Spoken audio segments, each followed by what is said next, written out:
Hare Krishna to all the devotees, and a very warm welcome to our program on Srimad Bhagavat study. Today is our 15th class, and we are right now studying the 5th chapter of the first canto of Srimad Bhagavatam. In the previous class, we had covered till 14 verses of this chapter.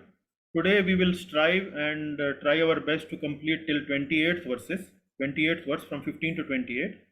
But in case we are not having sufficient time, probably we may stop early also. I will request devotees to chant Mangalacharan prayers. Rakesh ji, whose turn was today for Mangalacharan? My turn, Prabhuji. Okay, please go ahead. Yeah.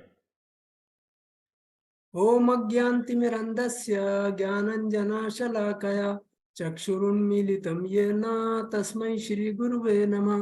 श्रीचैतन्यमनोभीष्टं स्थापितं येन भूतले स्वयं रूपः कदा मह्यं ददाति स्वपदान्तिकम्। वन्देऽहं श्रीगुरोः श्रीयुतपदकमलं श्रीगुरुन् वैष्णवांश्च श्रीरूपं सागरजातं सहगण रघुनाथान्वितं तं सजीवं साद्वैतं सावधूतं परिजनसहितं कृष्णचैतन्यदेवं श्रीराधाकृष्णपादान् सहगण Lalita श्रीविशाखान्वितांश्च।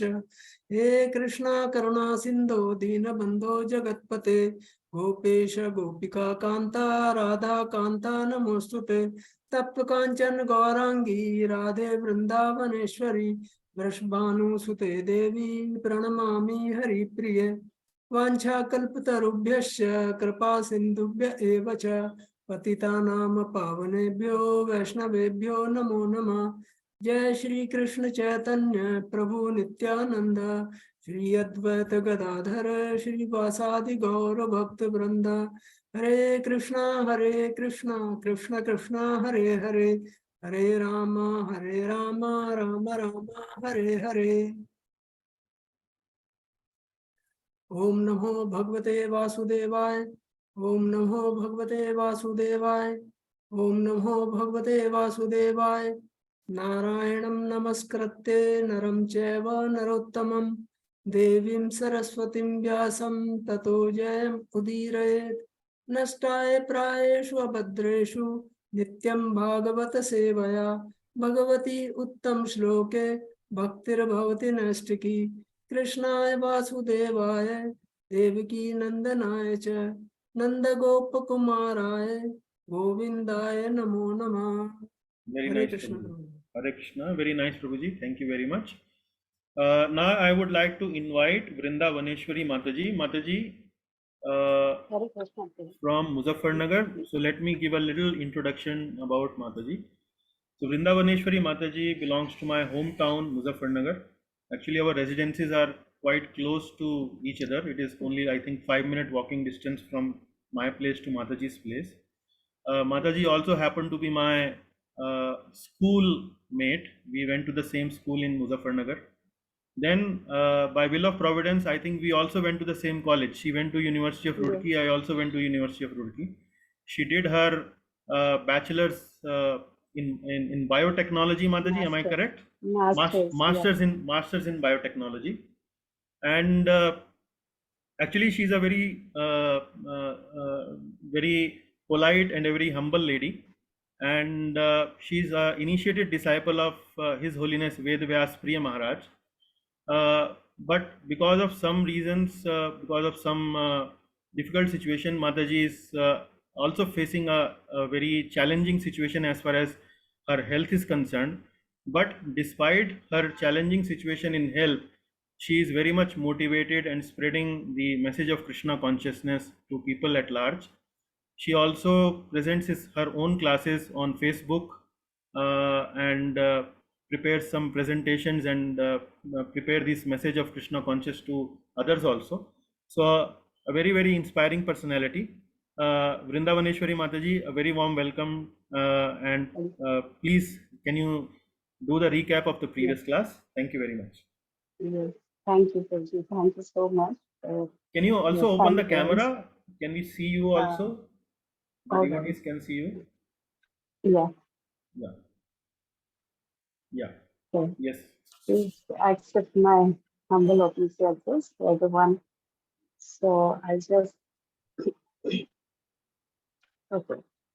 So the summary of the previous class. This is from Canto 1, Chapter 5, Narad's instruction on Srimad Bhagavatam for Vyasadeva.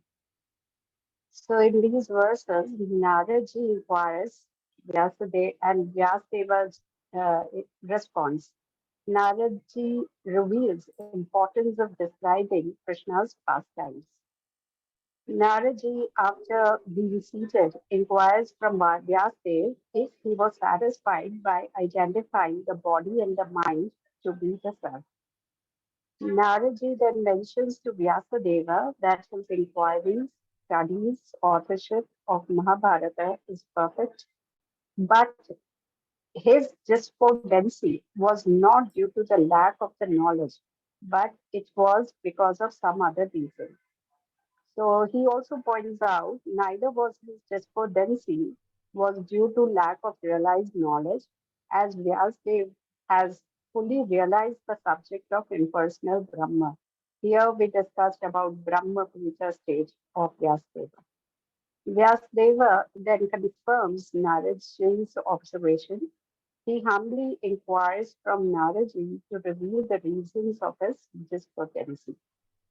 Vyasdevji glorifies his guru, and he said that you are as pervasive as the wind and or air, not wind or sun.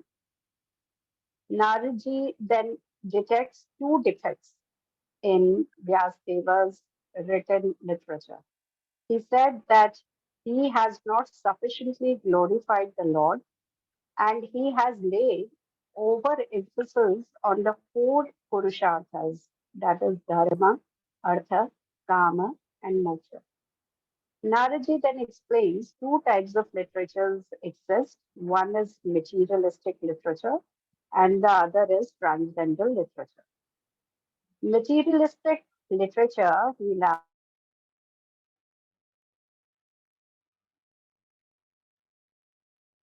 We lost your voice, Mataji.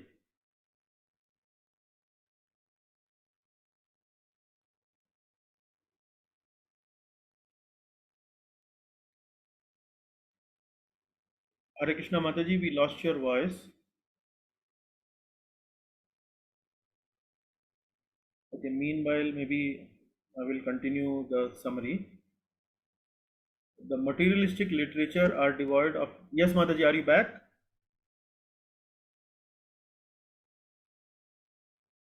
okay, am Yeah, I audible now? yeah, you are Okay. audible. Yeah. So from till where did This it one, was? Mataji, materialistic literature. Yes, yes. So we were talking that Naraji points out that materialistic literature is devoid of glories of the Lord and is therefore a pilgrimage of prose.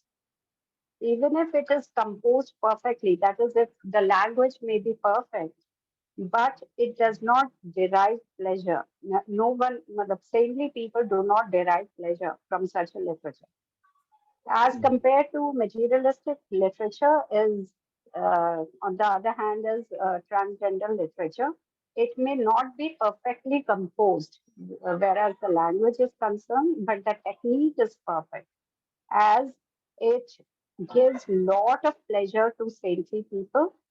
So it is heard and sung by the saints all over the universe. Then a detailed discussion was done on Nashkarmya. It is also equivalent to the word akarma. That is the action which is dedicated for the pleasure of Krishna, which is done.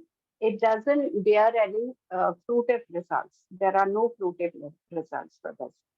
So even Nashkarmya is fruitless if devoid of bhakti.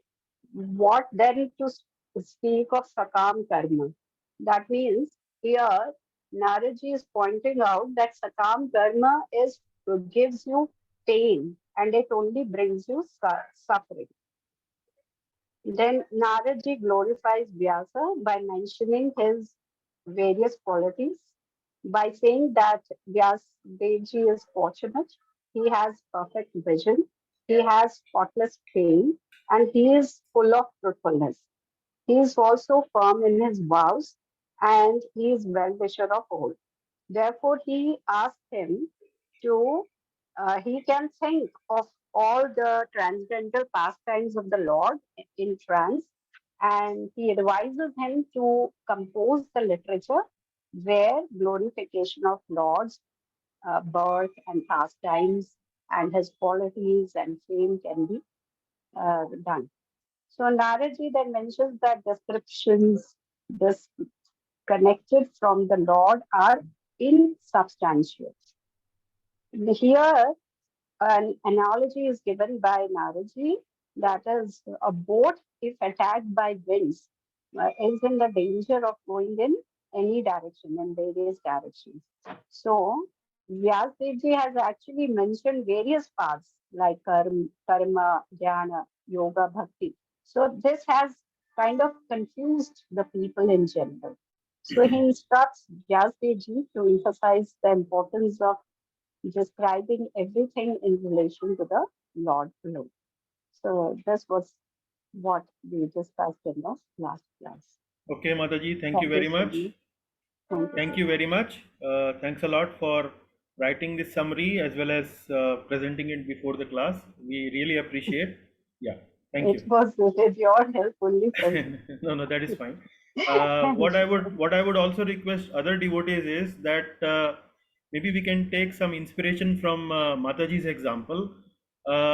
She's challenged from the health perspective, but she's still striving to present the message of Krishna consciousness to people through the platform of internet.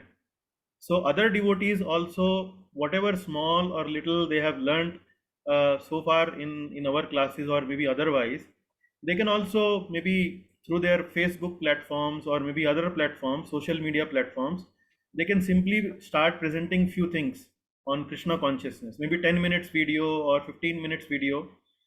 Each of us individually have social media connections. Maybe we may have 10, 20, some may have more. So even through social media platform, we can spread this message. We don't have to do a lot of hard work for that, but I think we can all do a little bit. So that is what I would like to take inspiration from Mataji's example today. Yeah. Thank you very much, Vrindavaneshwari Mataji. Thank you. Yes. Okay. So now we come to the subject matter of today's class. We have covered till 14th verse, and today we will start our journey from the 15th verse onwards. As you can see in the summary, Narad ji and Vyasdev are having a dialogue. Vyasdev is having some despondency, and his guru Narad Muni is trying to resolve the matter by discussion. He is already pointing out few things to Vyasdev, and Vyasdev is agreeing to Narad ji. Now the discussion actually continues further from the 15th verse onwards. So today we will try to cover till 31st verse, where additionally we will hear a story of Narad ji's own life.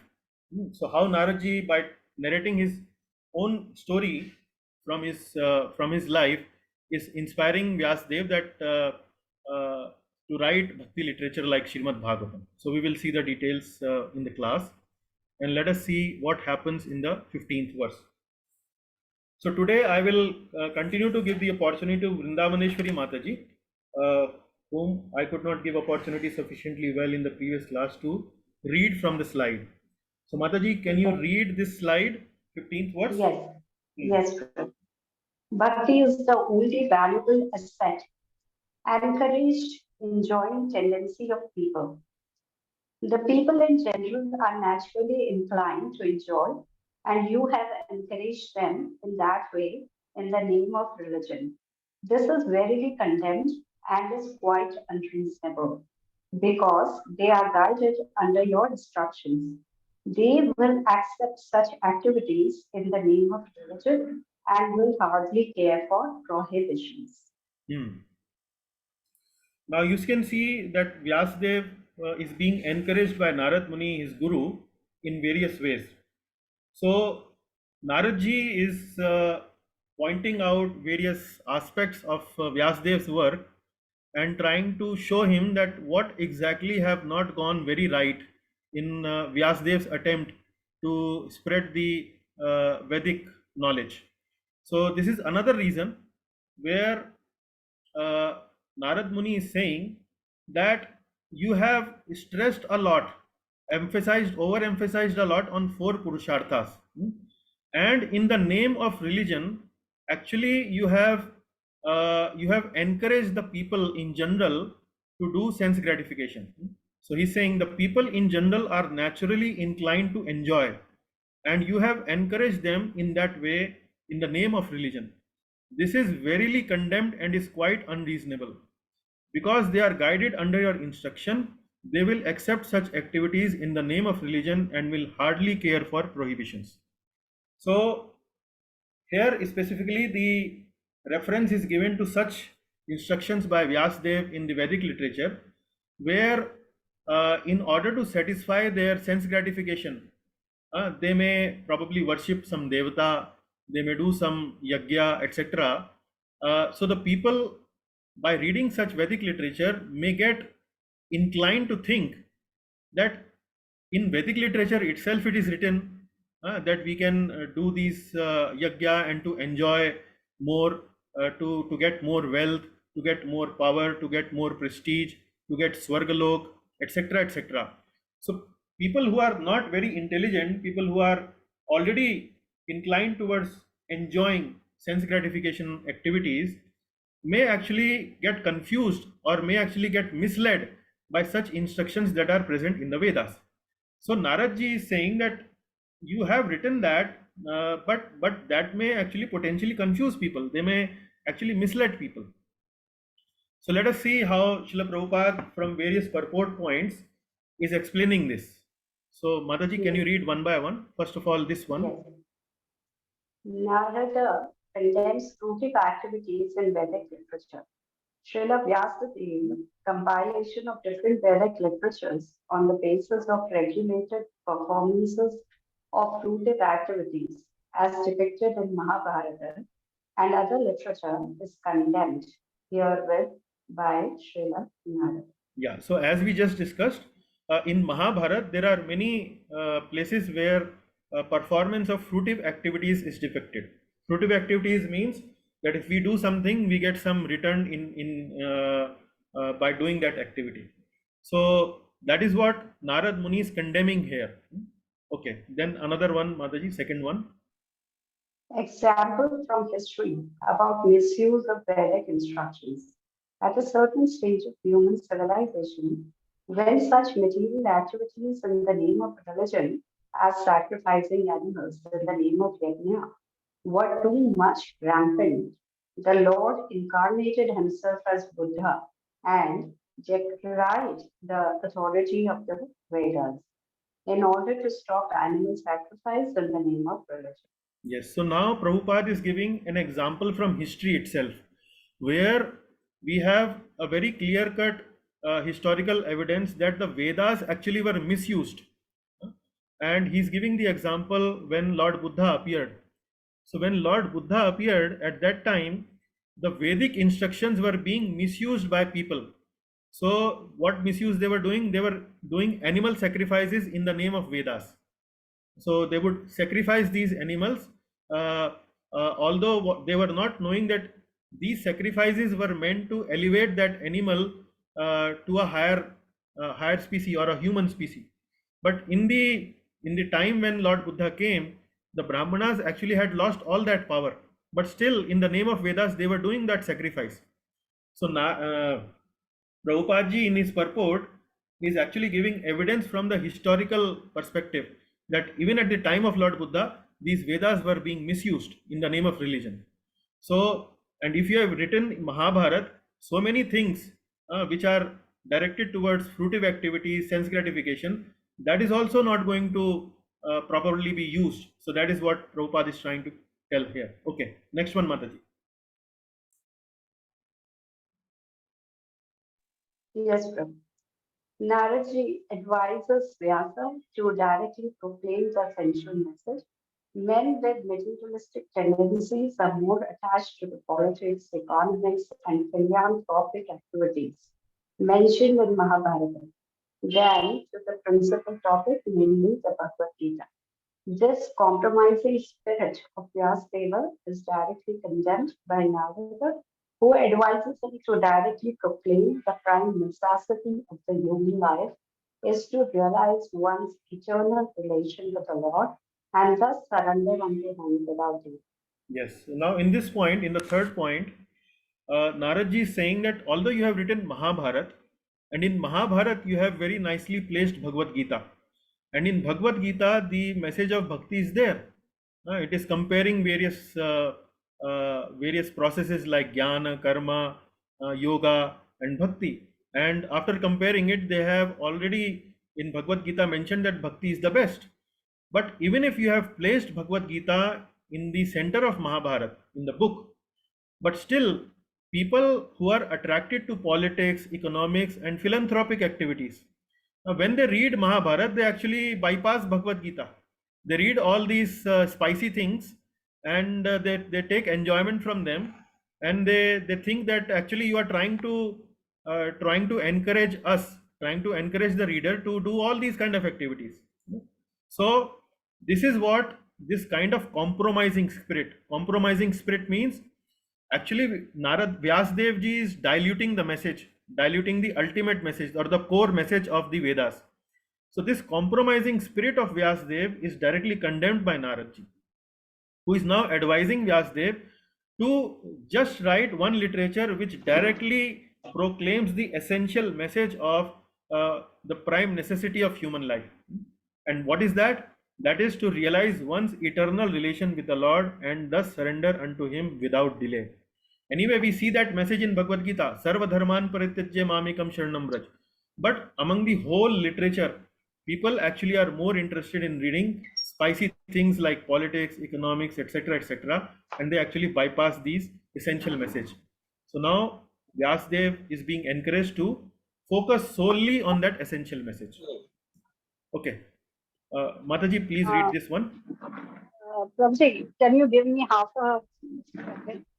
I'm just Yeah. standing, so No problem. or maybe some other devotee can continue reading. So we can request No, maybe who is today? Vidya Mataji, are you available for reading? Yes, Prabhuji. Yes, Mataji. Can you read this? Yes. Describe Lord's activities. The Supreme Lord is unlimited. Only a very expert personality, retired from the activities of material happiness, deserves to understand this knowledge of spiritual values.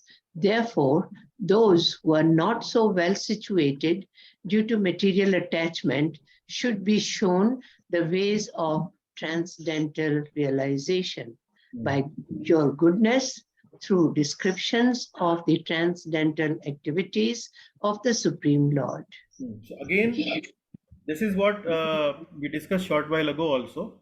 Here now Narad ji is very clearly saying that only expert personalities who are retired from the activities of material happiness, they are capable of understanding spiritual values. But those who are not so well situated, like normal people or people who are more interested in worldly affairs, interested more in economics, politics, etc., because of material attachment, they should also be shown the way through transcendental realization.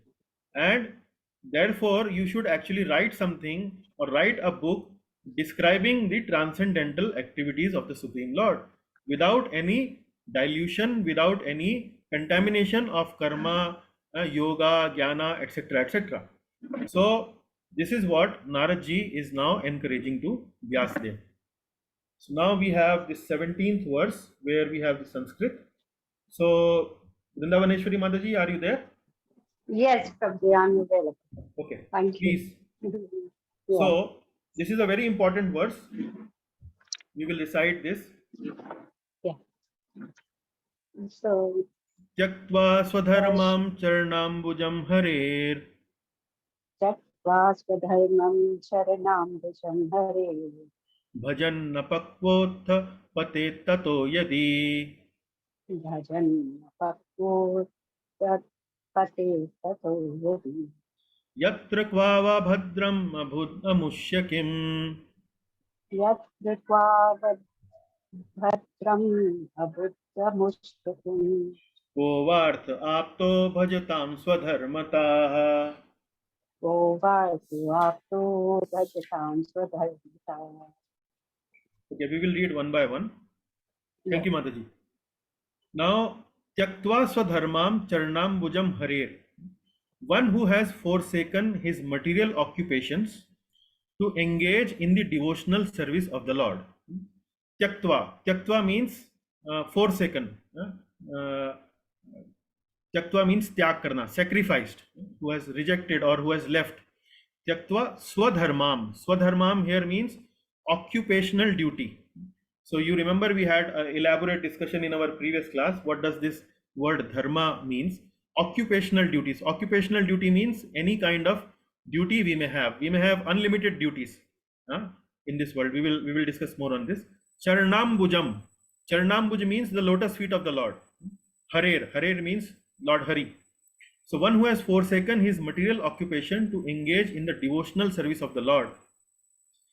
Bhajan apakko atha patet tato yadi. Bhajan means doing our own sadhana, our own devotional practices, our devotional activities. That is bhajan. Bhajan apakvo. Apakvo means immaturely. Without our bhajan has not become really matured, and we become patet. Patet means we become fall down. We actually leave bhakti. We go away from bhakti while we were doing some bhajan, but our bhajan had not become perfect. We were still having imperfections, and in between we left bhakti. Then what happens? Yatra kva abhadram abhut amushyakim. Yet there is no danger of this being unsuccessful. So even if the practitioner leaves bhakti in the midway, in the middle of the practice, he has not become the perfect sadhak, he has not perfected his devotional service, devotional practices, but in the midway he leaves the bhakti, then there is no danger. Yatra kva abhadram. Abhadram means what is, there is no danger of being unsuccessful. Abhut amushyakim. And last line is ko varth apto bhajatam swadharmataha. Ko varth apto bhajatam swadharmata. And then on the other hand, ko varth apto, on the other hand, a non-devotee, though fully engaged in occupational duties, does not gain anything. So he's comparing a sadhak of bhakti, of devotional service, who have left in between, who have not completed his devotional service. He's comparing it with somebody who is non-devotee, who is not worshipping the Lord Hari, but he's doing his other occupational duties. Maybe he's doing his duty of father very well, his duty of son very well, his duty of the citizen of the country very well. He's doing any other duty very well, but he's not doing his duty towards Lord Hari. So the verse is saying that this devotee actually has not lost anything, who has left bhakti in between, compared to that person who is doing his duty, occupational duties very well. Actually, he has done his duty very well, but what has he achieved? It probably has not achieved much. That is what is being mentioned here. And if you see here in this slide, we are showing you an example of Bharat Maharaj. So Bharat Maharaj left his kingdom and went to the forest to perfect his spiritual life. In the forest, he was doing his spiritual life very well. He was doing his all the activities very nicely, but for some reason he became attached to a baby deer, and the effect of that attachment was so large that he left all his devotional activities and got caught up in the remembrance and the attachment of that baby deer, so much that he got his next life a birth as a deer. So that is an example where he left the bhakti in between, but then the verse says, what is the loss? In the next life, when he took birth as a deer, he still remembered his previous life. He still remembered his previous life. And ultimately, when he got his birth as Jad Bharat, he could perfect his life. So this is one very good example. This is one very good example where we can see this verse in action. Let us see what is being mentioned in this slide. So, Vrindavaneshwari Mataji, can you read the first Yes. one? Yes. Innumerable duties of mankind. For mankind, there are innumerable duties. Every man is duty bound to his parents, family members, society, country, humanity, other living beings, the demigods, etc. It is enjoyed in the it is enjoyed in the scriptures that one can relinquish all such duties and surrender unto the service of the Lord. Yes. So the point is, first of all, there are examples given of occupational duties. For mankind, there are innumerable duties. Innumerable duties means many, many duties. We have many functions to perform as human being in one life. We are father, we are son, we are husband, we are maybe employer, we are employee, we are citizen of a country, we are friends, and so many duties we have. So every man is duty bound to his parents, family, members, society, country, humanity, other living beings, demigods, to our teachers, etc., etc. So there are no end of duties. So it is enjoined in the scripture that one can relinquish. Relinquish means leave all such duties and surrender unto the service of the Lord. So it might sound a little harsh. So how can the scripture say that we leave all these duties and actually simply take the service of the Lord? So this is mainly to emphasize upon the glory of doing devotional service. How much glorious is devotional service compared to the other worldly duties we are engaged in ourselves. Although in our previous classes we discussed that when we do our duties, worldly duties, that also bring a purification in our heart, and with that purification actually we are able to do our devotional service even better.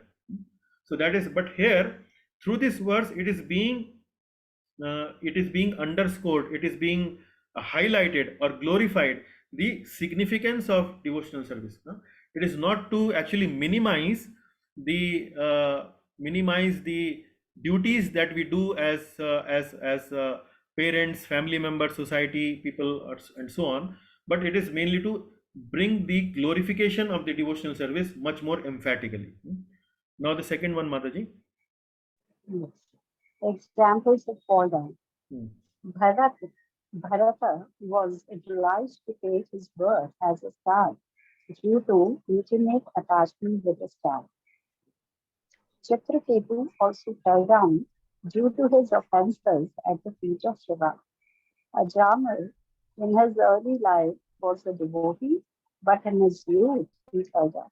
Yeah, so there are few other examples of fall down given in this purport by Srila Prabhupada, where Bharat Maharaj is one example, and then Chitraketu Maharaj was also another example who had made some offensive remarks at the lotus feet of Lord Shiva.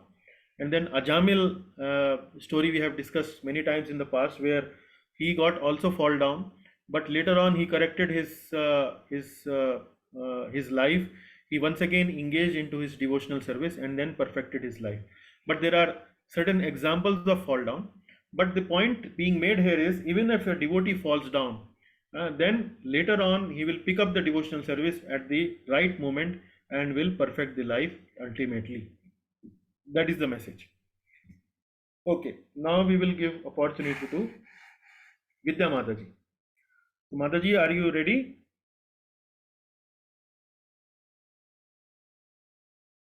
Hare Krishna Vidya Mataji, are you ready for recitation? Yes, Prabhuji. Okay, so now the Sanskrit is there. Tasya eva heto prayatet kovido Tasya vevo hito praveta kovido na labhyate yat brahmatam upari adha. na labhate yat brahmatam upre adha Tallabhyate dukkhavat anyatha sukham. tallabhyate dukhyavad anyata sukham Kalena sarvatra gabhira ramhasa. kalena sarvata gabhira ramasa. Very nice. Okay, Mataji, thank you. Now let us see Thank you, Prabhuji. here the crux of the verse is better to endeavor for the rarest. Better to endeavor for the rarest. Now, what I would compare it with some saying in our North India, that if you want to get the license of a revolver, so apply for the license of a tank. Now in the battlefield, there is a very big war machine that is known as a tank. It's a very heavy war machine, and then there is a very small pistol called revolver. So in North India, it is a saying that if you want to go to a government office and actually you want a revolver, so better to apply for a tank, then only you will get a revolver. So now the same thing is being implied here in this verse, that if you apply for, or if you strive for the best, at least you will land up somewhere in a very decent position. Although you may not get the best, but still you will achieve some decent position, because you are trying for the best. You will actually not be you will not land up in a very bad bargain. You will still be getting something good, substantial. So better to endeavor for the rarest. So it is being mentioned, tasyaiva heto prayateta kovido. So the word Covid means, the word Covid actually comes several times in Srimad Bhagavatam, which means spiritually inclined people, wise people, intelligent people, people who are philosophically inclined, people who are interested in learning about the subtle intricacies of life, philosophy, and so on. That is known as Covid. Tasyaiva heto prayateta Kovido. So spiritually inclined people should endeavor only for that. Only for what? Na labhyate yad brahmatam uppari adha, which is not obtainable even by wandering from the topmost planet down to the lowest. So topmost planet is Brahmalok, downmost planet is, or the lowest planet is Patallok. So if we do some pious activities, if we do some punya, we will get Brahmalok. And like that, simply by doing these pious activities, we keep on moving up and down in the lokas. So, but spiritually inclined people are not interested in these activities, which is simply resulting in wandering from top lok to bottom lok to top lok, top to bottom, bottom to top. They are not interested in those endeavors. But because they know sense enjoyment can be obtained automatically in course of time, just as we obtain miseries without desiring. So it is being mentioned here, tal labhyate dukkhavat anyatah sukham kalena sarvatra gabhir ramhasa. Now we have already done some good karma in the past. We probably may have done some bad karma also in the past. So by virtue of doing good karma, we will get good reaction in this life. By virtue of doing our some bad karma, we will get some miseries also in this life. So anyway, the good things and the bad things are going to come in our life anyway. Maybe we can do some extra endeavor in this life and improve our situation a little bit more than we were actually destined to obtain. But the point is, people who are spiritually inclined don't want to endeavor for only those activities which is resulting only movement to the upper and lower planets. They are actually trying to, or they should actually try to endeavor for the rarest. And the rarest is what? Rarest is the devotional service unto the lotus feet of the Supreme Lord. That is what one should endeavor. Because if they endeavor for that, then the movement from upper planet to the lower planet to the upper planet will completely stop. They will get a permanent life, and they will get a permanent life in the spiritual world, in the association of the Lord and in the association of devotees. So that is what the message of this verse. Okay, Vidya Mataji, please read from here, one by one. Yes, Prabhuji. Benefit of doing good work, karma.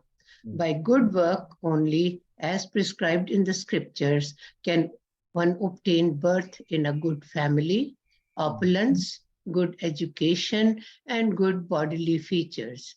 We see also that even in this life, one obtains a good education or money by good work.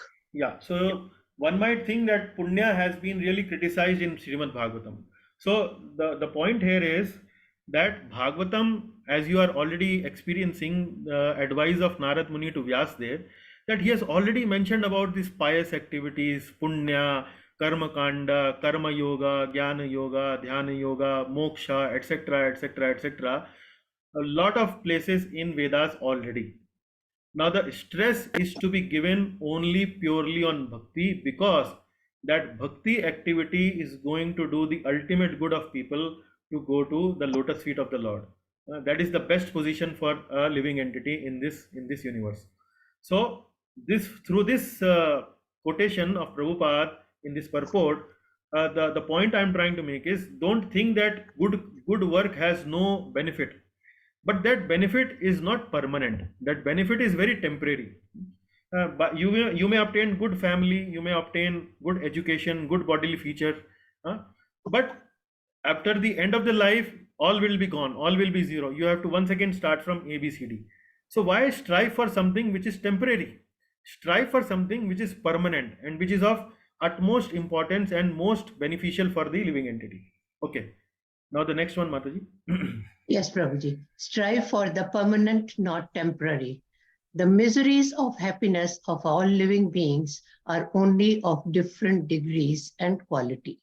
But no one is free from the miseries of birth, death, old age, and disease. No one can get more or less of these things simply by personal endeavors.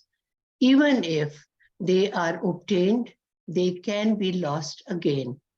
One should not therefore waste time with these flimsy things. One should only endeavor to go back to Godhead. Yes, so that is the main idea.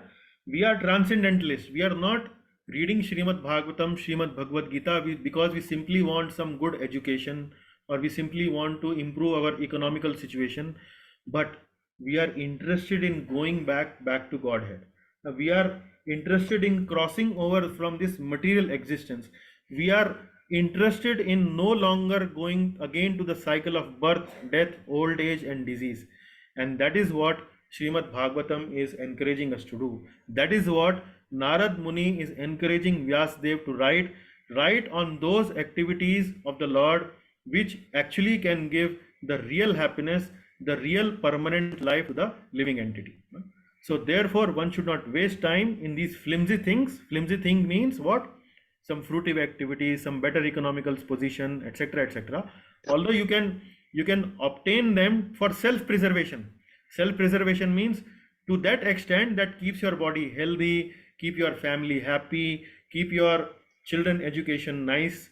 You have some money for their marriages, you have some money for contingency for future. All that is okay. But making economic benefit, making too much power, fame, prestige, goal of our life, that is something which we should keep away from. So we should be comfortable in our life, comfortably placed, but our goal should be really the lotus feet of the Lord. That is the main message. Yes, Mataji, one more. Result of bhakti are permanent. So now Srila Narad Muni is now encouraging Vyasdev through philosophical discussion. So he is presenting some philosophy to Naradji to encourage him that write on bhakti, write on the transcendental activities of the Lord. Navai jano jatu kathan chana vrajen. Navai jano jatu kathan chana vrajen. Mukunda sevya Anvayadanga samsritam. Mukanda sevya anvyad anga samstritim. Samsritim. Smaran mukundangri upaguhanam punar. Samran mukandangri upadguram punar. Vihatum michena rasa graho janaha. Vyatam ichhanna rasagaro jana. Yes, Mataji. Okay. Now, Navai Jano Jatu Kathanchana Brajen. Mukunda Sevi Anyavad Anga Samsritim. Mukunda Sevi Anyavad Anga Samsritim. Now, Navai Jano. Jano means those people. The person who serves Mukunda will never under any condition returns to the material world, unlike practitioners of other processes. Anyavad means other. Anga processes, samsritim, in this material world. Mukunda Sevi. Mukunda Sevi means those people who are already in the devotional service of Mukunda, means Lord Krishna. So those people who serve Mukunda will never under any condition. Navai Jano Jatu, under any condition. So word Jatu means under any condition, will return to the material world. Samsritim will return to the material world. So this is the meaning of the first line. Then the second one is Smaran Mukundangri Upaguhanam Punar Vihatum Ichen na Rasa Graho Jana. Rasa Graho Jana. Rasa Graho Jana means those who have tasted the pleasure of serving the lotus feet of the Lord. Rasa Graho. Rasa means taste. Graho means those who have that taste. Jana. Jana means that people. Rasa Graho Jana. Remembering the embrace of Lord's lotus feet, eager for that taste he has experienced, he will do not desire to give up those feet again. So here the meaning is, people who have served the lotus feet of Lord Hari once, they will actually never return to the material world. Unlike the practitioner of other processes. So if somebody is practicing jnana, somebody is practicing karma, so he may fall down from the higher position to the lower position. When their punyas are over, when their hankering once again starts to build up, that they once again want to go back to the material world. So they will fall down back once again to the material plane.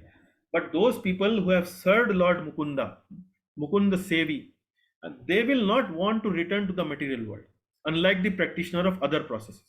Why? Because they have developed this higher taste of serving the Lord's lotus feet. Because they will remember the embrace of Lord's lotus feet, and eager for that taste he has experienced, he will not desire to give up those feet again. So he have already experienced that service of Lord's lotus feet, and every time they will feel that okay, maybe they will fell down from their devotional path and start doing something else, but that taste will still continue to remain in their mind. And that taste, when that remembrance will come, they will once again start to engage themselves once again in the devotional process. So this is what we saw happened in the case of Bharat Maharaj also. In the case of Bharat Maharaj, he fell down from bhakti, but that taste of spiritual life, that devotional life, was never removed from his mind. And once again in the next life he was deer, and in the form of deer he remembered his past life. Because he had that taste, he would even eat grass at those places which was near the ashram of the sages. And then he got this birth as Jada Bharat. In Jada Bharat he was very, very cautious. He was always remember what happened in the previous lives. That is how he conducted his next life in full devotional service of the Lord.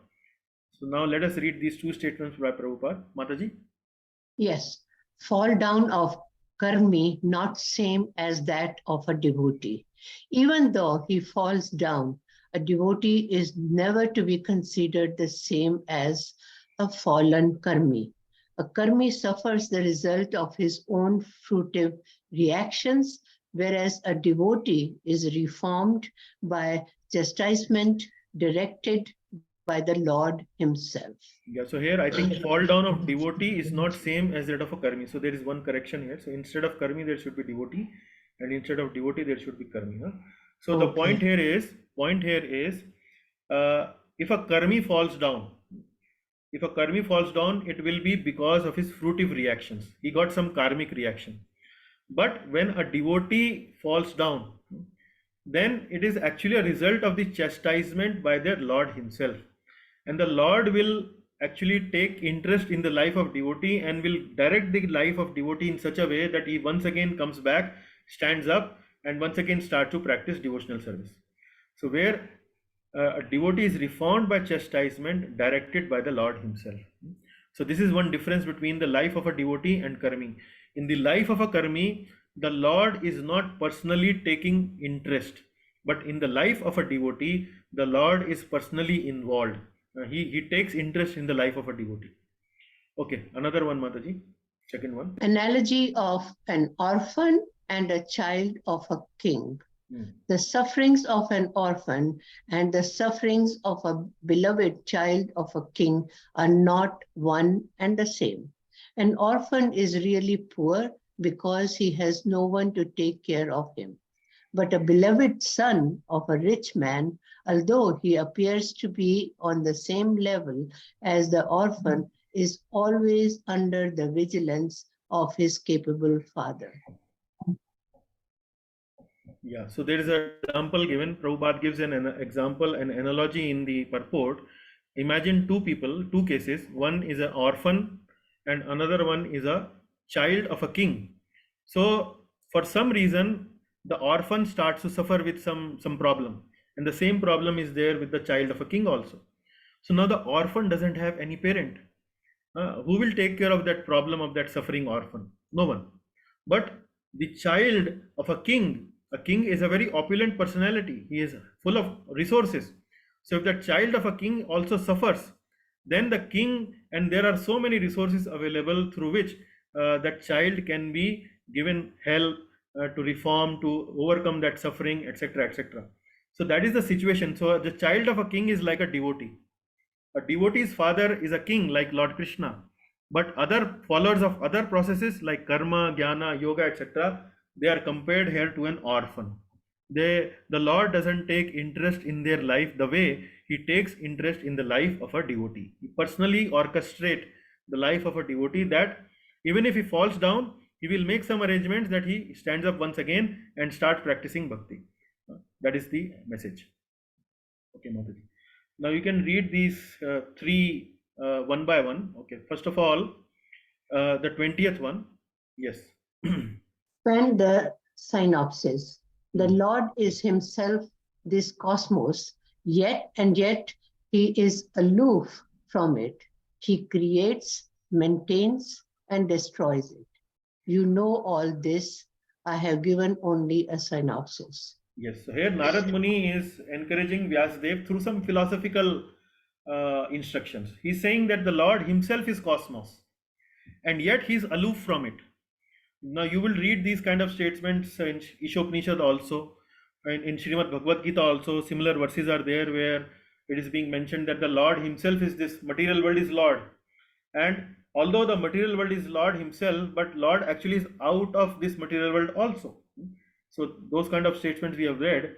And then he's saying he creates, he maintains, he destroys. You know all this. I'm not telling it to somebody who doesn't know this. You are already very learned. You know all these things. I have given you only a synopsis. I am only telling you in brief, and you are very intelligent. You are already knowing about it. Now you go and expand upon it. You go and expand upon it. I am just hinting you, just giving an idea. So like in Hindi we have this kahavat, समझदार को इशारा ही काफी है. So Narad ji is saying that I have given you the ishara. I have given you the indication. Now do the needful. Now let us understand these first two lines. Lord is himself this cosmos, and yet he is aloof from it. So Prabhupada ji is explaining it in his purport, these two lines. So Mataji, can you read the first one? Yes, the Lord himself is this cosmos. The Vedic version that the whole cosmic creation is nothing but Brahman means that since everything is emanating from the Supreme Brahman, nothing is apart from him. Nothing is apart from him. Now you can see here, Prabhupada ji is mentioning what actually Brahman means. So Brahman, one definition you have learned, or one idea you have learned, is this is the effulgence, Brahma Jyoti, that is coming out from the body of the Lord. But another way of looking at Brahman is that actually everything is Brahman. Everything is the energy of the Lord. The effulgence that comes out from the body of the Lord is also the energy of the Lord. The material world that we see all around us, this is also energy of the Lord. So in one way, everything actually is Brahman. So this is what Prabhupada ji or Narad Muni is saying to Vyasadeva. The Lord himself is this cosmos. Cosmos is this material world. The Lord himself is this, because everything in this cosmos is the energy of the Lord. So we can say the Lord himself is this cosmos. So this is one part. So the second part is, and yet he is aloof from it. So that is explained in the second point here. Mataji, can you read this? Yes, Prabhuji. Lord is aloof from this cosmos, but both the energies are neither equal to nor greater than the Lord, who is the generator of all energies. Such energies are always under his control, exactly as electrical energy, however powerful it may be, is always under the control of the engineer. Yes, now he is giving, Prabhupada is explaining this point. Lord is aloof from this cosmos by giving one example. Both the energies are neither equal or nor greater than the Lord. Now, which both energies he's mentioning here, Prabhupada? Prabhupada is referring to spiritual energy as well as material energy. So, spiritual energy, which is the Jiva, is actually superior to the material energy. Material energy means this Jad Jagat, this material world. So material world is inferior energy and spiritual energy like this Jiva is the superior energy. But both Jiva and the material world is neither equal to or nor greater than the Lord himself, who is the generator of all energies. So Lord is Shaktiman, and these material energies and the spiritual energies are actually his Shaktis, his energies. Such energies are always under his control. So Lord is always under the is always controlling these energies. He is already superior. The energies are subordinate to the Lord. And as an analogy, Prabhupada is giving an example exactly as the electrical energy. Electrical energy is very powerful, but it is always under the control of the engineer. So engineer has always controlling this electricity. So electricity is the energy of the engineer, but the engineer also can control the energy. So energy is not above the electrical engineer. That is the idea. Now let us read the 21st one. Describe Lord's pastimes more vividly. Since you have 1. Perfect vision, 2. You know the Lord being his plenary portion, and 3. Appeared for the well-being of the people. Here, once again, Narad Muni is encouraging Vyasdev. You have perfect vision, you know the Lord, you are already a Shaktavesh avatar of the Lord. You have your purpose for appearing in this planet is actually for the welfare of the people. So describe the pastimes of the Lord very vividly. Don't confuse them with karma, jnana, yoga, etc. etc. Give a very specific, pure account of bhakti. That's what Naradji is encouraging Vyasdev. Now read the 22nd one. 22nd, conclusion of the learned.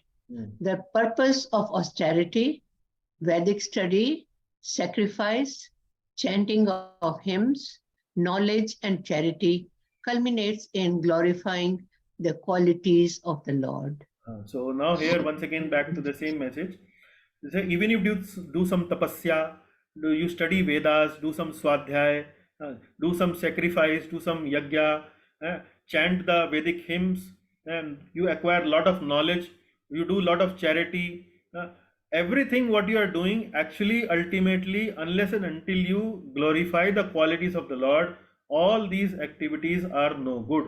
When we say no good means, that does not mean it is zero, but what it means is that actually it does not give you the topmost achievement. It does not give you the highest goal of life. So what is the point? What is the point in achieving something which is not highest? So those who are really Kovida, who are really spiritually inclined, should strive for the best, should strive for the best goal. So that is what the idea here is. Even if you do austerity, Vedic study, etc., etc., unless it is directed, unless it is taking you towards the lotus feet of the Lord, it is of no good use. So again, you can see here in the verse 20, 21, and 22, through some philosophical explanations, through these philosophy, Narad Muni is encouraging Vyasdev to actually write something which is pure bhakti. That is the idea. Now, read the last one here, Mataji. Use branches. Use branches of knowledge in the service of the Lord. When investment of knowledge is applied in the service of the Lord, the whole process becomes absolute. Therefore, the subject matter of art, science, philosophy, physics, chemistry, psychology, and all other branches of knowledge should be wholly and solely applied in the service of the Lord. Yeah. So the idea here is everything actually comes from the Lord. Everything comes from the Lord, and because everything belongs to the Lord, should be used in the service of the Lord. So, what to speak of? Uh, uh, I mean, other big things, but even subject matter like art, science, philosophy, physics, chemistry, psychology, which are branches of knowledge, their goal also should be to apply them in the service of the Lord. So, from all these knowledge is coming, actually everything is coming from the Lord himself. These science branches like philosophy, physics, chemistry, psychology, they are also coming from the Lord. So because they are coming from the Lord, the energy has to be utilized in the service of the master, the Shaktiman. The Shakti has to be utilized in the service of the Shaktiman. That is the main message. Okay. Now we have finished the previous section where Narad Muni is instructing Vyasdev to depict something, a pure devotional service. He has done a lot of work which is appreciated, which is very nice, but not sufficiently glorified the glories of the Supreme Lord in a, I would say, uncompromising manner. He has done it in a very compromising manner. He has diluted the message, and that the reason for, and as a result, people have become confused. You have not achieved your desired result. That is why now I'm instructing you to do something which is completely pure, which is devoid of anything contaminated. So that section is now finished.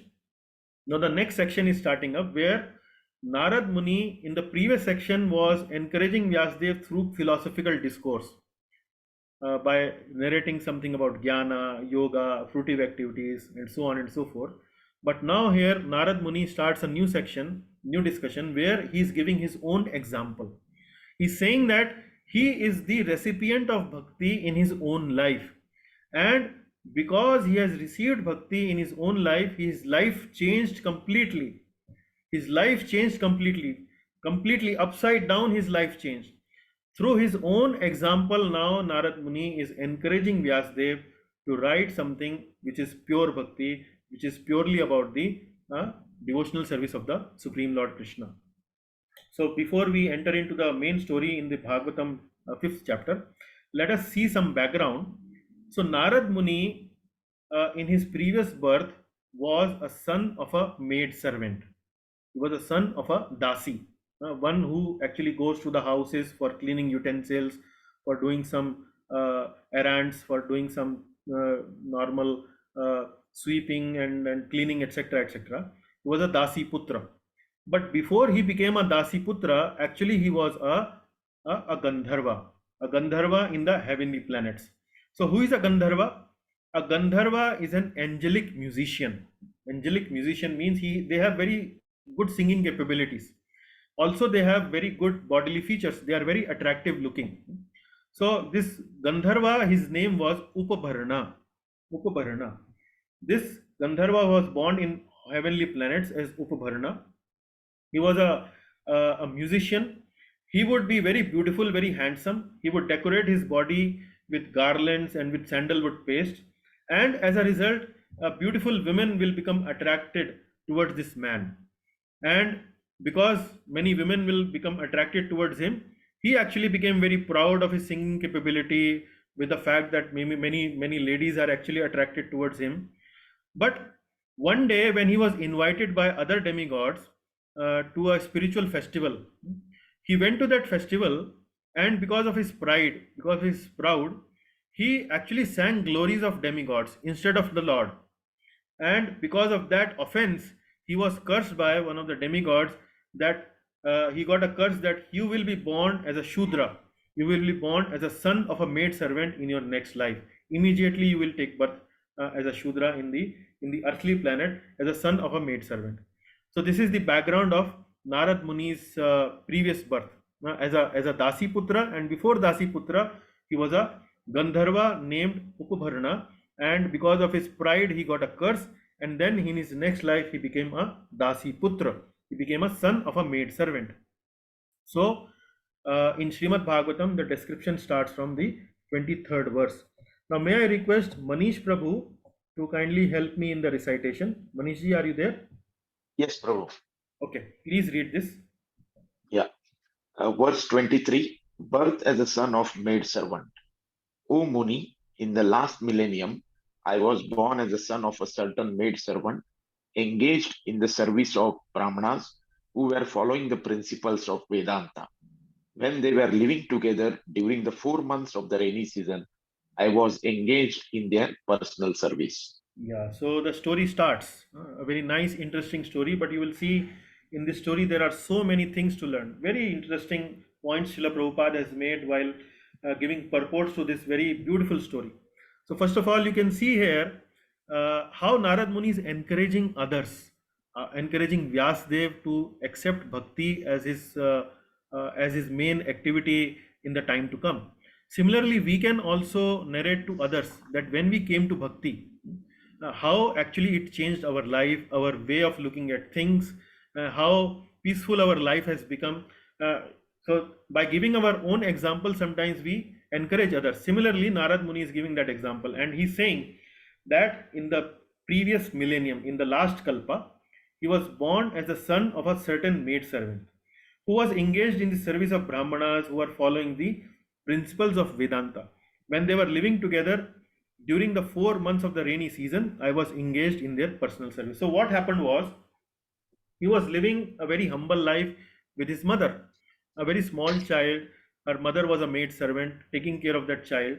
And one day, some Bhakti Vedantas, people who are learned in the Vedanta, considering the conclusion as Bhakti, so they are known as Bhakti Vedantas.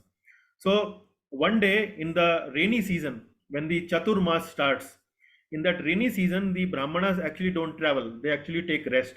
So they took rest, or they took refuge in the home of Narad Muni, who was living with his mother. And because they decided to stay with them, Narad Muni also became engaged in their personal service. So the personal service of Bhakti Vedanta, that's what Narad Muni was doing. Now, you would see the purport here. In the purport, Prabhupada ji mentioned this. Manish ji, can you read this? Yes. Power of devotional service. The wonder of an atmosphere surcharged with the devotional service to the Lord is briefly described here by Sri Narad Muni. He was the son of the most insignificant parentage. He was not properly educated. Still, because his complete energy was engaged in the service of the Lord, he became an immortal sage. Yes. So now you can see from this verse, you can get an idea the power of devotional service. If you are living in an environment which is surcharged with bhakti, which is surcharged with devotional service, it actually has a very strong effect on your consciousness. And that is what is being described here by Narad Muni. He was the son of a most insignificant parentage. Most insignificant parentage would mean simply a Dasi Putra, a person coming from that section of the society which has no very special power or very special status, a very insignificant, normal, I would say, personality as far as society statuses are concerned. He was not properly educated.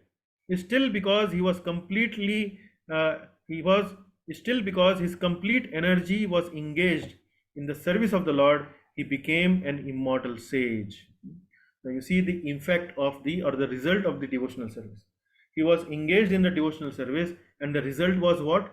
Result was that he became a Deva Rishi. So such a powerful result you get when you are engaged in devotional service. Okay, Prabhu. Next, can you read this also? Yes. First serve the Vaishnavas.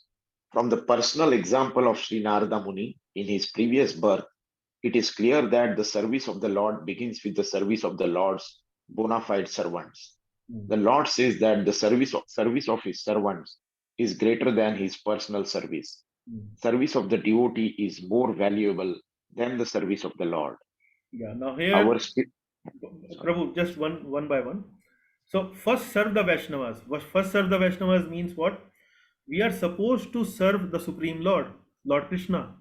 But the Lord becomes even more pleased when we serve the devotees of the Lord. Now, this is the personal example of Sri Narad Muni, where he's saying that his devotional service began by serving the Lord's bona fide servants. The Lord says the service of his servant is greater than his own personal service. Service of the devotee is more valuable than the service of the Lord himself. So the point is, dear devotees, before actually we want to achieve the Supreme Lord, before trying to understand the Lord, we should start our endeavor by serving the devotees, by serving those people who are actually more closer to the Lord. And by following this, we actually make very rapid advancement in our own devotional life. So first serve the Vaishnavas. Then among the Vaishnavas, who is the most important Vaishnavas? Our spiritual master is the most important Vaishnava, at least for us. At least for us. So Manishji, can you read this? Yeah. Our spiritual master, most important Vaishnava.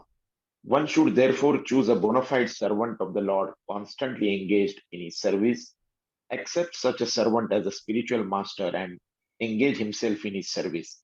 Such a spiritual master is a transparent medium by which to visualize the Lord, who is beyond the conception of the material senses. Who is beyond the conception of material senses. So among the Vaishnavas, there is one Vaishnava who is special in our life, and that is our Guru. So when we serve our Guru, the Guru actually, because of his mercy, because he is an expert personality who knows the art of revealing Krishna to others, because he is that expert personality, he become very happy by when we render some service to the spiritual master. And when we are able to service the spiritual master, because the Guru is pleased, Lord Krishna is also pleased. When the Lord is pleased, he actually help us understand him a little more. He help us understand a little more. And that is what is being mentioned here. Such a spiritual master is a transparent medium by which to visualize the Lord. By which to visualize the Lord. When the Guru is happy, the Lord is happy. And when the Lord is happy, he makes a little more space in our heart. He becomes a little more attracted towards us, our devotional service, and reveals himself a little bit more to us, who is beyond the conception of material senses.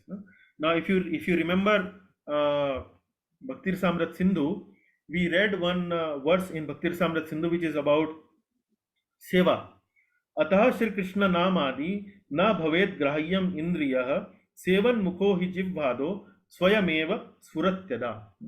So if we want to understand Lord Krishna's name, form, pastimes, etc., we cannot understand it with our material senses. But if we engage in the service of the Lord, sevan mukho hi jivvado swayamev sfuratyada. So the verse says it will be revealed to you very fast, very soon, automatically it will be revealed to you. Now automatically does not mean that it has just automatically appeared. There is, Lord is getting pleased, and when the Lord is getting pleased, he reveals himself to us even little more. So that is what it is. And then the second point here is, we have read this word called ahetuki. Ahetuki means causeless. So in regarding bhakti, you can see here, bhakti is produced not by any other process. Bhakti is not produced by charity. Bhakti is not produced by tapasya. Bhakti is not produced by impersonal jnana. Bhakti is not produced by siddhas, by siddhis and yogic siddhis, etc. No other process can produce bhakti. Bhakti is produced only by bhakti.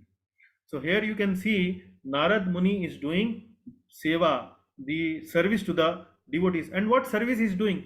He is bringing some food stuff for them, humbly serving them for their needs.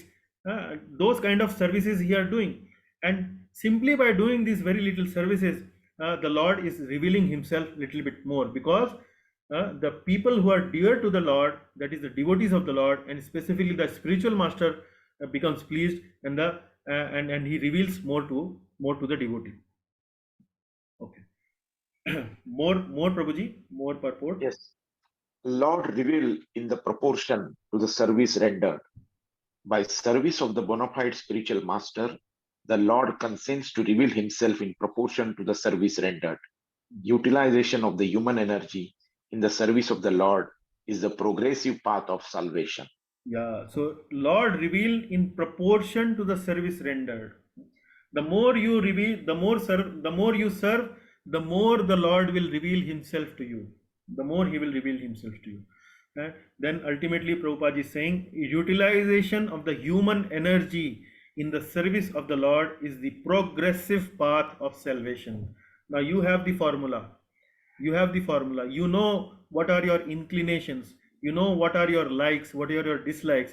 You can now easily decide how I am going to serve the Supreme Lord. So you can niche, or you can carve out your own way. Some devotees who are connected with me are doing some translation service. They are doing some transcription service. Some devotees in the class, they are doing some service of reading the purports.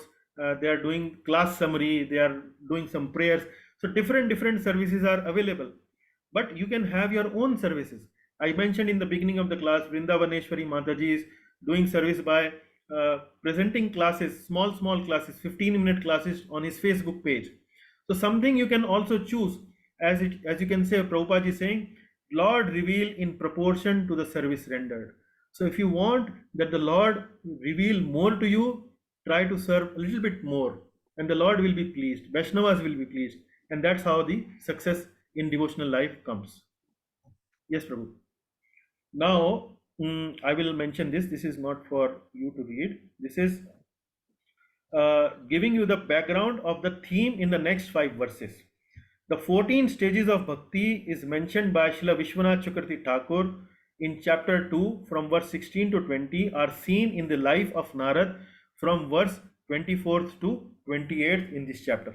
So if you remember, in the second chapter we have read the various stages of bhakti, starting from Mahat Seva, then Satam Kripa, then Shraddha, Adav Shraddha, Sadhu Sangha, Bhajan Kriya, Anartha Nivritti, like that.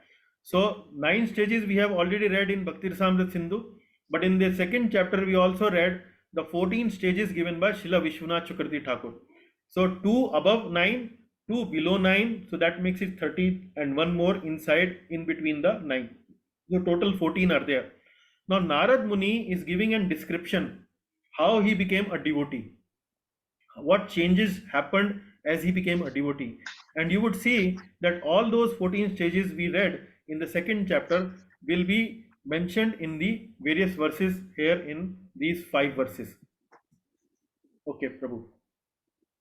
So in the 24th verse, we will see the 4 stages: Mat Seva, Satam Kripa, Shraddha, and Guru Padashraya will be mentioned here. So can you recite together with me, Manish ji? Yes. Te mai apeta khila chapale arbhake, Te mai apita khila chapale arbake, dante dhrita kridanke anuvartini, dante druta kridanke anuvartini, chakru kripam yadyapi tulya darshanaha, chakru krupam yaddapi tulya darshana, Shushrushu Mane Munayo Alpabhashini. shushrushu mane munayo alpa bhashini. Very nice. Prabhu. Now you can also read the translation of this Sanskrit. Yeah. The impartial Bhakti Vedantas, Tulya Darshana, bestowed their mercy, Krupa, on me. Thus, although I was boy, I developed sense control. Dante gave up childish sports.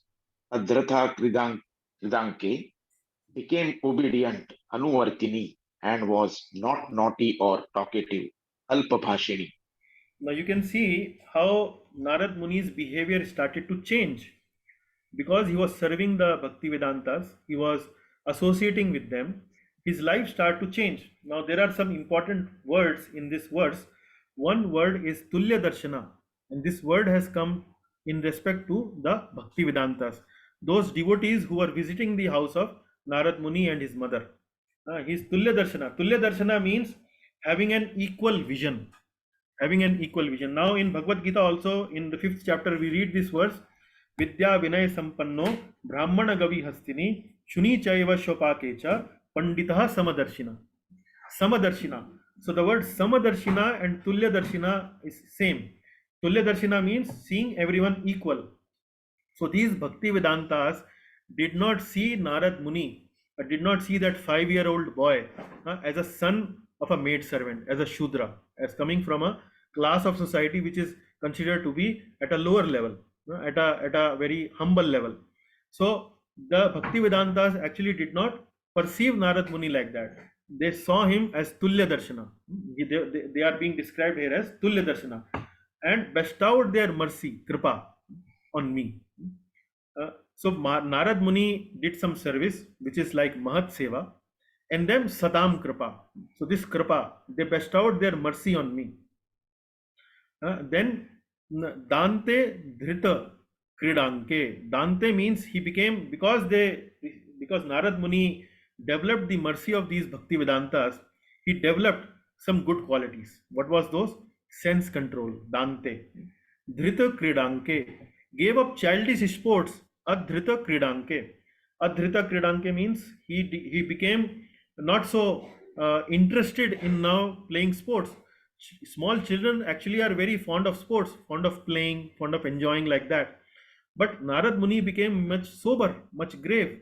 And then he had Adhrita Kridanke. He gave his interest in childish sports. He became obedient, Anuvartini. Anuvartini. Obedient would actually indicate to Shraddha, and it also indicates Guru Padashraya. He developed Shraddha, and he also became Guru Padashraya, and was not naughty or talkative, that is Alpa Bhashini. So he developed some good devotional qualities. He became obedient. He took shelter of these Bhakti Vedantas, who were actually Tulya Darshana. Okay. Manishji, can you read here? Yeah. Two types of mercy. Conditional. If people see material qualities, they show mercy, and if the qualities are absent, they withdraw mercy. And if they see bad qualities, they show hatred. Unconditional. Mercy is causeless and not due to seeing material qualities.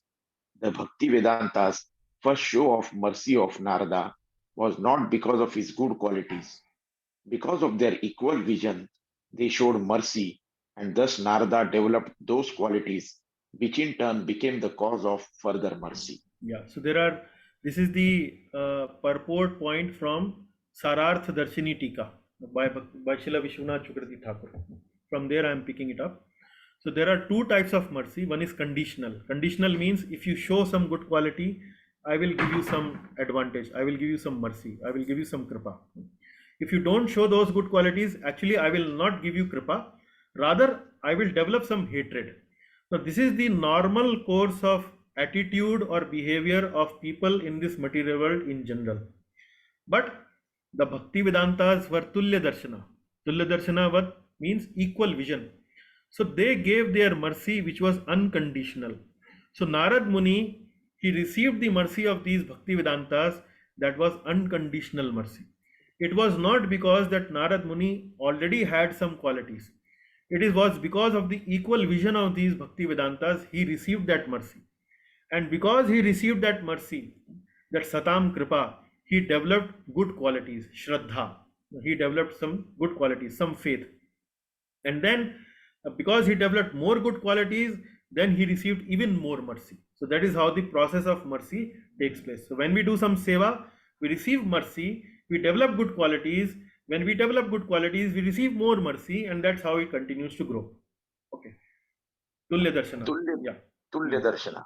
Such Bhakti Vedantas are impartial in distributing the transcendental knowledge of Bhakti. To them, no one is enemy or friend. No one is educated or uneducated. No one is especially favorable, and no one is unfavorable. Yeah. So Tulya Darshana, as I mentioned to you, it is same as Samadarshina. The people who are closer to God, they have God in their heart. They don't see people on the platform of bodily platform. They would see people on the spiritual platform. For them, Nastika, Astika, good, bad, criminal, not criminal, educated, non-educated are same. They would bestow their mercy on every one of them equally. Okay, Prabhu. Now we go to the 25th verse. उच्चिष्ठलेपान् अनुमुदितो द्विजैः उत्तिष्ठलेपान् अनुमोदितो द्विजैः सकृत्स्मा भुञ्जेतत् अपास्ता किल्बिषैः सकृत् समभुञ्जे तद अपस्ता किल्बिष एवं प्रवृत्तस्य विशुद्धचेतसस् एवं प्रवृत्तस्य चेतसस् तद्धर्म एवात्मा रुचि प्रजायते. तद्धर्मा एवात्मा रुचि प्रजायते. Okay. So Uchishtha Lepan Anumodito Dvijah. Anumodit means by their permission. So once only by their permission I took the remnants of their food. Remnants of food means Uchishtha. Uchishtha means Jhuta Bhojan. So one day maybe the Bhakti Vedantas were eating something and maybe they have left something in their plate or maybe in their serving, and then Narad Muni came as a 5-year-old boy and asked, have you eaten everything? No, there is something left. Can I eat them, sir? Can I take that remnants of your food? Then they gave that permission. So then after he ate that food, Sakrat sma bhunje tad apasta kilbishai. And by so doing, all my sins were at once eradicated. Apasta kilbishai. So which is what? Anartha pagama. Anartha pagama means anartha nivritti. In the 9 process of devotional service, as in Bhakti Samrit Sindhu, we call it anartha nivritti. And by so doing, all my sins were at once eradicated. Apasta kilbishai. Evam pravratasya vishuddha chetasas. Thus being engaged, I became purified in heart. Vishuddha chetasas. His heart became actually very purified. And at that time, the very nature of the transcendentalist became attracted to me. Ruchi prajayate. Tad dharma evatma ruchi prajayate. Tad dharma actually means he served them more. His heart became purified. Because of the purified heart, he became even more enthusiastic. He served the Bhaktivedantas even more. And then what happened was he developed ruchi prajayate. He developed nishtha and ruchi. So these are other stages of bhakti, following stages. After anartha nivritti, apasta kilbishay, he developed nishtha and ruchi. So let us read this, Prabhuji, one purport point. Power of association of pure devotees.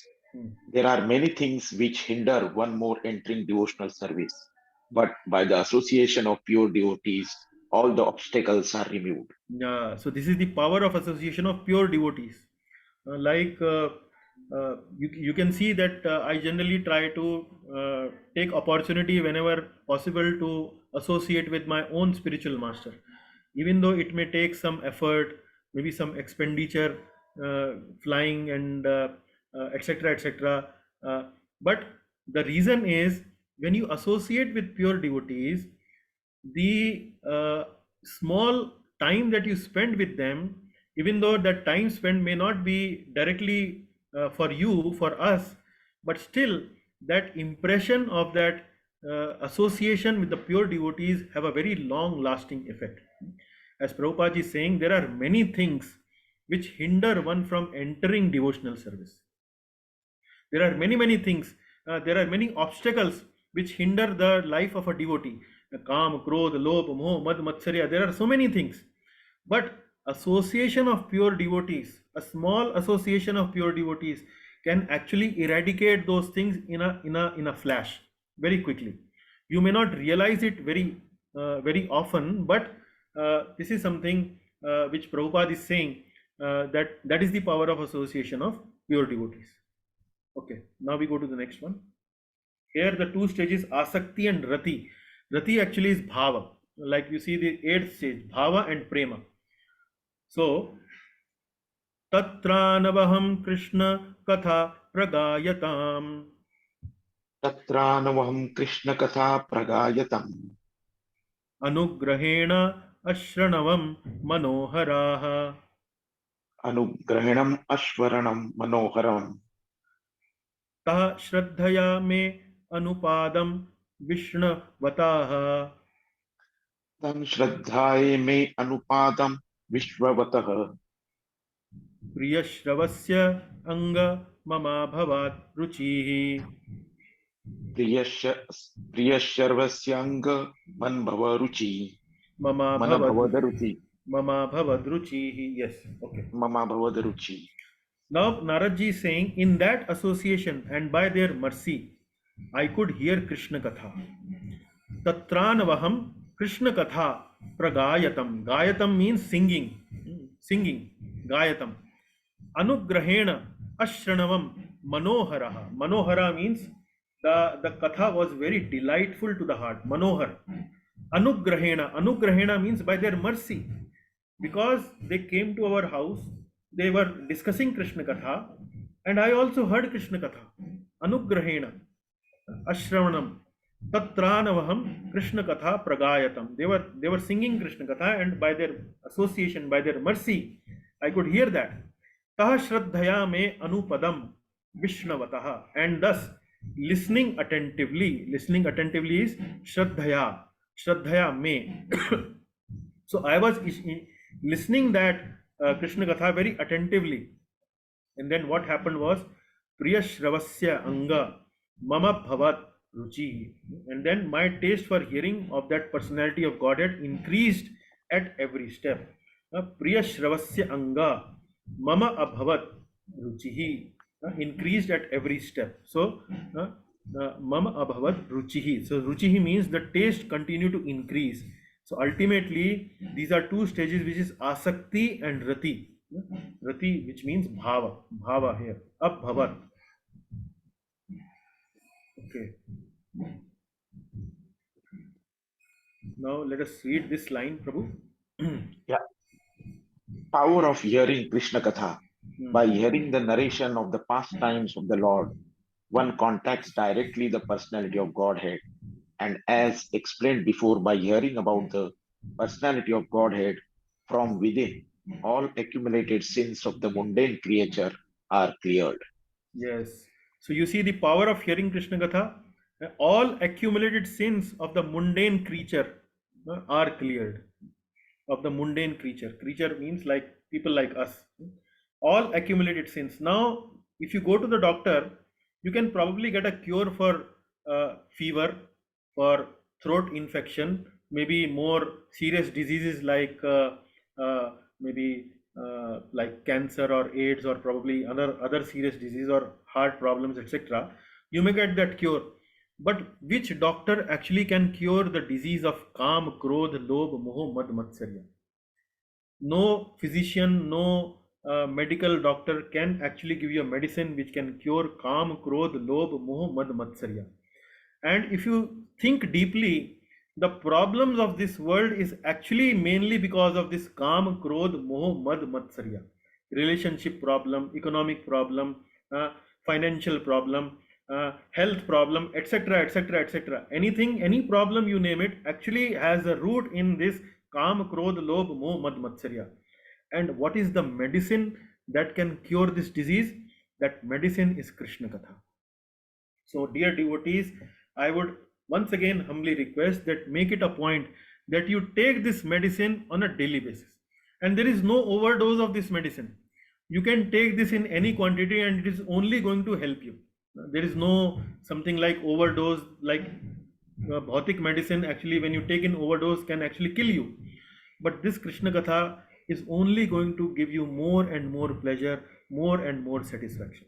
And that is what Prabhupada is saying, and what Narad Muni is saying, that by hearing that Krishna Katha, Manohar Krishna Katha, by the mercy of these Bhakti Vedantas, I actually developed taste for the hearing, increased every step. Swadu Swadu Pade Pade, like that.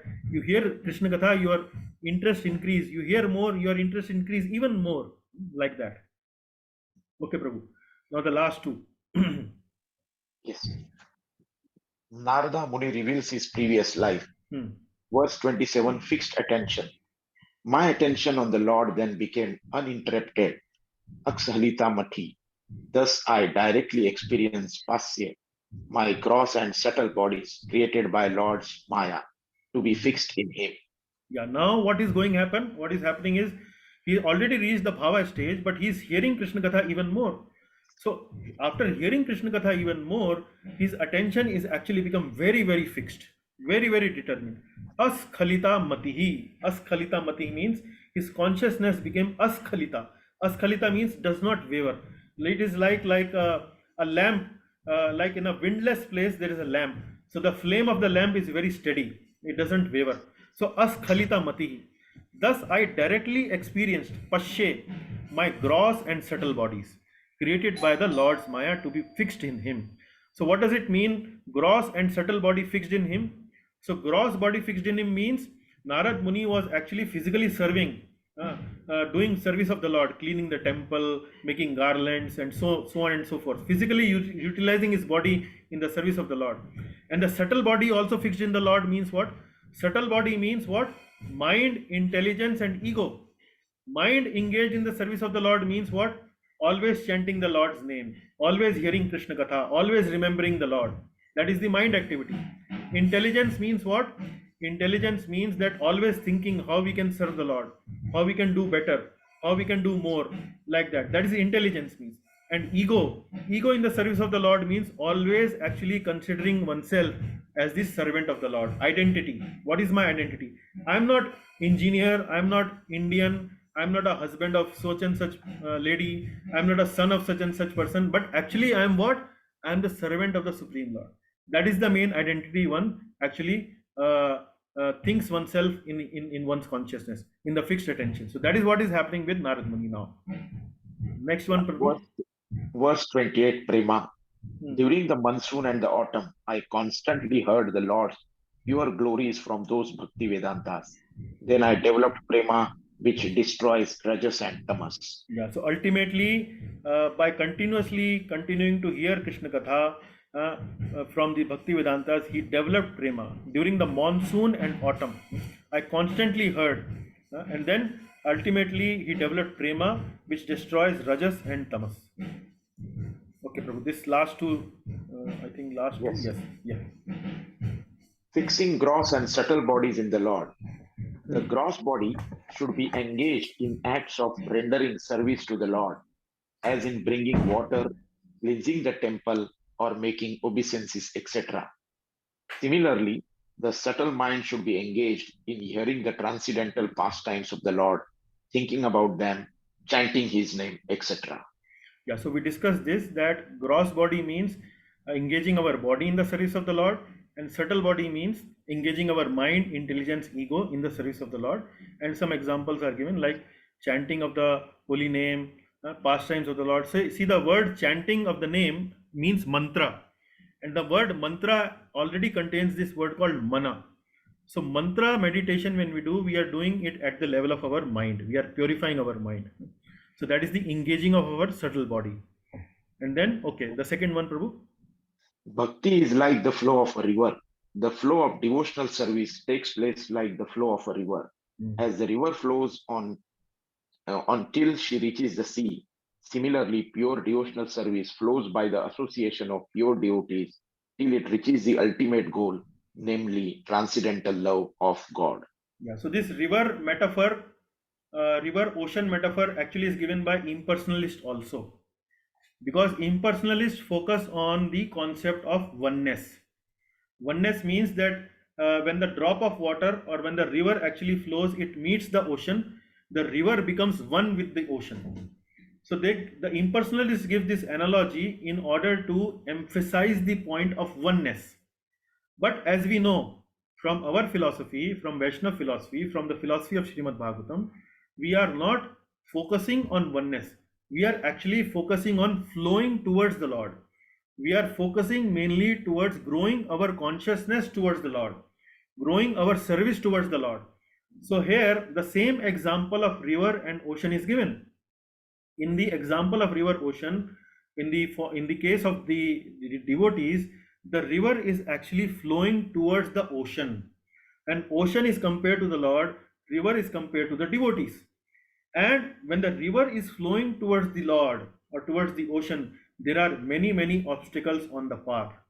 but the river continues to cross over those obstacles and continues to flow towards the ocean and ultimately rests at the lotus feet of the Lord at the ocean. Continues to take rest in the ocean itself, in the lotus feet of the Lord.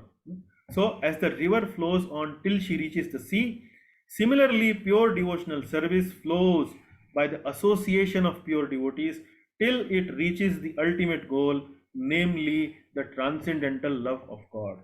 So the same metaphor being used by different spiritualists in a different way.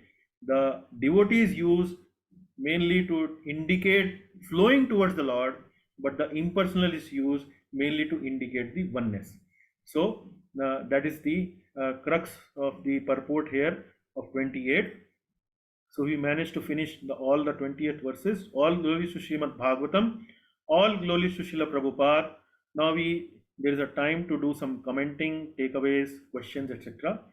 The next service, please remember, Mangala Charan prayer is by Anuradha Mataji and summary is by Rakesh Garg Prabhu. Thank you very much. Hare Krishna. Hare Krishna, Guruji. Yes, Prabhuji. Dandavat. Dandavatji.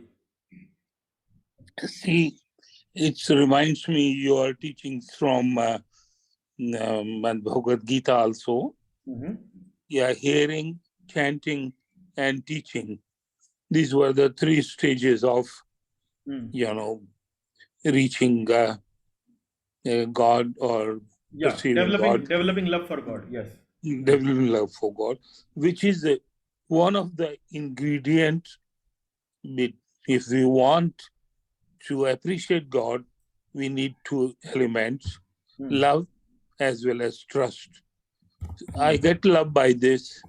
Once I get love by hearing and chanting, I develop more and more trust and I reach more and more to Him. Correct. And such simple examples of simple even company of holy people, we get elevated. Correct. We, So and we should, then. yeah. So we should take opportunity to do some association like that whenever possible. Yeah. So if we'll accompany them, we'll hear them. Correct. When we hear them, and if we go next step of chanting, we get more elevated. Correct. We get more benefited. And then with the permission of the Guru, if I can share this or tell to others, it helps me more. Yeah. And ultimately, which in the last class, which was mentioning Sthul, Suksham, Subtle, and Karanavastha. So this is the same thing Naradji is emphasizing. Correct. So yes, by body, that is Sthul, Subtle, Suksham, and the next stage is the Karanavastha, the semi-conscious also. Yeah. So once we'll accept by all these three, we will be very close to our aim, moksha. Correct. Moksha or service to the Lord, the serving the lotus feet of the Lord. Yeah. Moksha is the goal of impersonalists, not the devotees. You will automatically get moksha if you go to the lotus feet of the Lord. Yeah. Ji Guruji. Yeah. So our aim of having this Manushya Janam, human life, so it gets fulfilled. Correct. So all glories to my Guru, you, and to Srila Prabhupada, that it makes me more and more, firm in my resolve, path or way to reach God. Correct. That's right. Yes, thank you very much. Thank you, Ji. Thank you very much. Hare Krishna. Hare Krishna. Hare Krishna. Okay. Any other question or remark? Maybe one or two more. Anything you want to ask? Was the story very, I would say, vivid, graphic, and inspiring? Did you find the story of Narad Muni very inspiring? Yes, Prabhu. It definitely is inspiring. Yes, Mataji. One can take away, like, whatever situation you are in, at least one is one is eligible for bhakti in any situation. Correct. Yeah. So basically, Prabhu, he was fallen down from the heavenly planets to the Shudra. That is what you said, correct? Because he Yeah. had the curse of Lord. Yeah. So he was a Gandharva. He was in a heavenly planet. He was having a better birth, and he fell down from heavenly planet to the earthly planet, which is a lower birth, and that too in a body of a Shudra, in a family which was not well to do or nothing much, not no education, etc. But simply by serving Bhaktivedantas, simply by doing some small service, by hearing from them, by humbly associating with them, he became elevated to a Devarishi position Okay. in the next life. In the next life, you will see more of this story in the 6th chapter also. But so far, this is the what we have read. He developed a very advanced stage by doing this bhakti. Okay. Hare Krishna, So then, Prabhuji. Yes. 1 minute, Prabhu. Manishji, you were saying something. Hare no. Krishna. So in the next birth, he was the son of Brahma or something, correct? That is So he what I became, just. he became Narad Muni. Okay. Fine. Thank you, Prabhu. More will come in the 6th chapter about what happened to Narad Muni, how he lost his mother died, and then further description is there. So we will. Okay. Yeah. Okay. Yes, Thank Ishwar Prabhuji, you were saying something. Hare Krishna, it's a very nice class as usual, and a lot of good things, very, very easily understandable as you put forward. There is this question of cursing people comes very often. Holy people, advanced people, people trying to go to God and then cursing here and right, left, up, down. So I am not able to pick up this thing. Cannot reconcile myself with such people who are godly and still think of harming people. Yeah, you can see here. Say now, so for example, when a judge in a court pronounces a sentence to a criminal, you are sentenced to 2 years of jail. It is something like that. It is like pronouncing, and some people, some demigods or some personalities in the universe do have that power through which their words, their actions actually become true. So it is mainly to teach people the right behavior and the right conduct of life, and so on. So that is where maybe you can take it. One analogy, like a judge pronouncing sentence to a criminal in a court. Right. Okay, thank you. Okay. So any other remark, Rupali ji? Anything from your end? Hare Krishna Prabhuji, yeah, it was a very nice story. It was very inspirational. Like he ate the Uchishta of the pure devotees and he became a devotee because of their.